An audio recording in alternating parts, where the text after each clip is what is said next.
Hey guys, வணக்கம். So இன்னைக்குள்ள video நம்ம எதை பற்றி பார்க்க போறோம்னா கிளைசமிக் இண்டெக்ஸ்னா என்னன்னு பார்க்க போறோம். அதுக்கப்புறம் ஸ்வீட் பொட்டேட்டோல இருக்கிற குக்கிங் மெத்தட் அண்ட் எந்த method is the best and அதோட கிளைசமிக் இண்டெக்ஸ் பற்றி நம்ம பார்க்க போறோம். கிளைசமிக் இண்டெக்ஸ் இல்லாட்டி ஜிஐ இப்படி கூட நீங்கள் பார்த்துருப்பீங்க.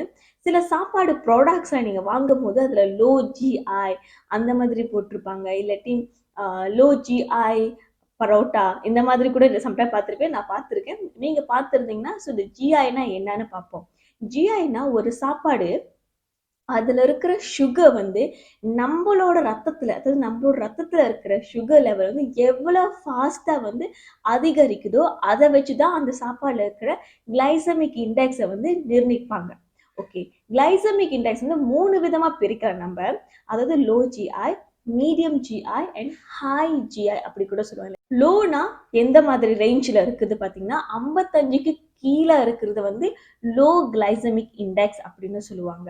மீடியம் கிளைசமிக் இண்டெக்ஸ்னு பார்த்தீங்கன்னா 56லேருந்து 69 இருக்குல்ல, அந்த ரேஞ்சுக்குள்ளே இருந்தால் தான் அதை வந்து மீடியம் கிளைசமிக் இண்டெக்ஸ் இல்லாட்டி மீடியம் ஜிஐ அப்படின்னு சொல்லுவாங்க. ஹை ஜிஐ அதாவது அதிகமான ஜிஐ, ஹை கிளைசமிக் இண்டெக்ஸ்னு சொல்லும் போது 70க்கு மேலே இருந்துச்சுன்னா அதோட பேர் வந்து ஹை ஜிஐ. இன்னொன்று வந்து என்ன சொல்லுவாங்கன்னா, இந்த ரேஞ்சு வந்து 0 இல்லாட்டி 0ன்னு சொல்லலாம். இதிலிருந்து 100க்குள்ளதான் இந்த ஸ்கேலை வந்து அவங்க வச்சிருப்பாங்க. ஸோ அதாவது 70லேருந்து 100க்குள்ள வரைக்கும் வந்துச்சுனாலே அது கன்சிடர் ரொம்ப அதிகமான ஜிஐ இருக்கு.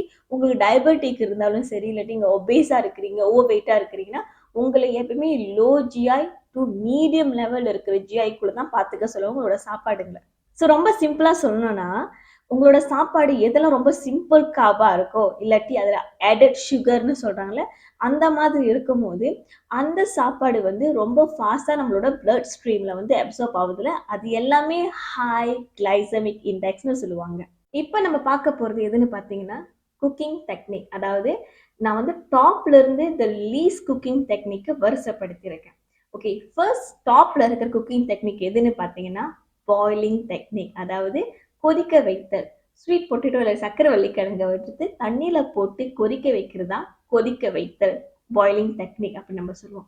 மோஸ்ட்லி நம்மளுக்கு தெரிஞ்சது என்னது, அதில் கொதிக்க வைக்கும் போது அதில் இருக்க கெமிக்கல் ஸ்ட்ரக்சர் கன்வெர்ட் ஆகி அதாவது ஸ்ட்ரக்சர் மாறி நம்ம உடலில், அதாவது ஸ்டார்ஜ் ப்ரொடியூஸ் பண்ணப்பட்டு நம்ம உடலில் ஸ்டார்ஜ் ஈஸியாக வந்து டைஜஸ்ட் பண்ணப்பட்டு அப்சர்வ் பண்ணப்படுது, அதாவது சுகர் வந்து அப்சர்வ் பண்ணப்படுது அப்படின்னு நம்ம சொல்லுவோம். இந்த கொதிக்க வைக்கிற டெக்னிக் இருக்குல்ல, அதோட டைம் வந்து ரொம்பவே முக்கியம் சொல்லுவாங்க. அதாவது நீங்கள் ரொம்ப நேரத்துக்கு அதை நீங்கள் கொதிக்க வைக்கும் போது அதில் இருக்கிற ஸ்டார்ஜ் இருக்குல்ல, ஸ்டார்ஜ் வந்து ரெசிஸ்டன்ட் ஸ்டார்ஜாக மாறுறதுக்கான வாய்ப்புகள் இருக்குது.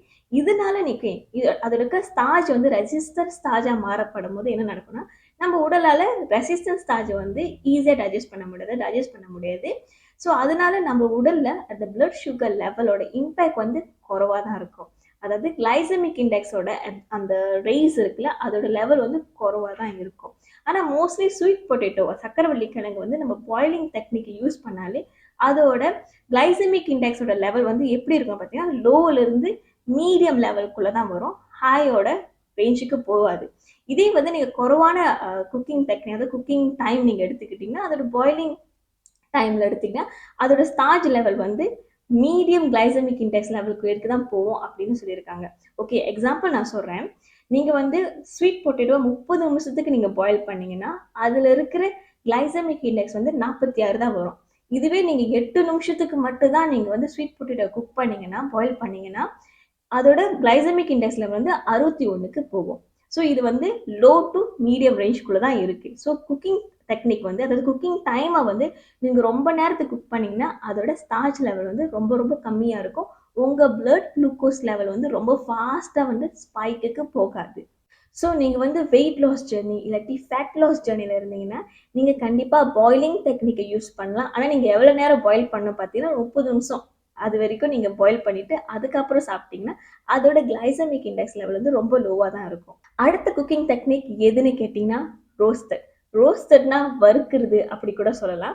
ஓகே, ரோஸ்டிங் அண்ட் பேக்கிங் இருக்குல்ல, இந்த 2 டெக்னிக்கும் என்ன பண்ணணும்னு பார்த்தீங்கன்னா ரெசிஸ்டன்ட் ஸ்டார்ச் ஸ்வீட் பொட்டேட்டோவில் இருக்குதுல அதை வந்து பிரேக் பண்ணணும்னு சொல்கிறாங்க. ஸோ ரெசிஸ்டன்ட் ஸ்டார்ச்சை பிரேக் பண்ணால் என்ன நடக்கும், நம்ம அந்த ஸ்டார்ச் வந்து ரொம்ப சிம்பிள் ஃபார்மில் கன்வெர்ட் ஆகப்படும். அது ரொம்ப ஈஸியாக நம்ம உடலில் வந்து அப்சார்ப் பண்ணப்படும். அதாவது சுகரா அப்சார்ப் பண்ணப்படும். ஸோ நீங்க ரோஸ்ட் பண்ணும்போது உங்களோட கிளைசெமிக் இண்டெக்ஸ் லெவல் எவ்வளோ இருக்கும்னு கேட்டீங்கன்னா 82ல இருக்கும். அதாவது ஹை கிளைசெமிக் இண்டெக்ஸோட ரேஞ்சில் போயிட்டு அது விடுது. அடுத்த குக்கிங் டெக்னிக் நம்ம எது பார்க்க போறோம்னா பேக்கிங். ஓகே, பேக்கிங்னா வந்து அவன்ல வச்சு நம்ம பேக் பண்றது. ஏன்னா மோஸ்ட்லி பேக்கிங் டெக்னிக் எதுக்கு ஃபேமஸ்னு பார்த்தீங்கன்னா ஆயிலை யூஸ் பண்ணாம நம்ம ஃப்ரை பண்றது எப்படி. மோஸ்ட்லி வந்து ஆயில் ஃப்ரீ, ஆயிலே இல்லாம சமைக்கிற டெக்னிக்னு பார்த்தீங்கன்னா பேக்கிங் தான் ரொம்ப அதிகமாக வந்து ஃபேமஸாக இருக்கக்கூடிய டெக்னிக். இன்னொன்று பார்த்தீங்கன்னா ஏர் ஃப்ரையர்.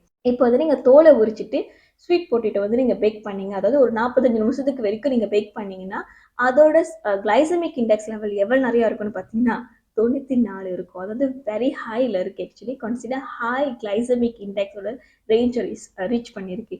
இதுவே நீங்க வந்து வெயிட் லாஸ் ஜர்னில இருந்தீங்கன்னா கண்டிப்பா ஸ்வீட் பொட்டேட்டோ வந்து பேக்கிங் டெக்னிக்ல குக் பண்ணவே கூடாது.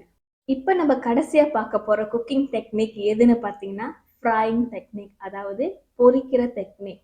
எண்ணெயில போட்டு பொரிக்கிற டெக்னிக் தான் நம்ம பார்க்க போறோம். இந்த பேக்கிங், ரோஸ்டிங் அப்படி இருக்குல்ல, இந்த 2 குக்கிங் மெத்தடை கம்பேர் பண்ணும்போது இந்த ஃப்ரைங் டெக்னிக்கோட குக்கிங் மெத்தட்ல வந்து கிளைசெமிக் இண்டெக்ஸோட லெவல் ஸ்லைட்லி லோவரா இருக்கு. இது எதனால கேட்டிங்கன்னா அதுல இருக்கிற கொழுப்பு. ஏன்னா எண்ணெயில போட்டு பொரிக்கும் போது எண்ணெயில கொழுப்பு இருக்கிறேன்னு, ஸோ அந்த கொழுப்பு வந்து கண்டிப்பா இந்த சக்கரவள்ளி கிழங்கு உள்ளுக்கு போறதுக்கான வாய்ப்புகள் இருக்கு.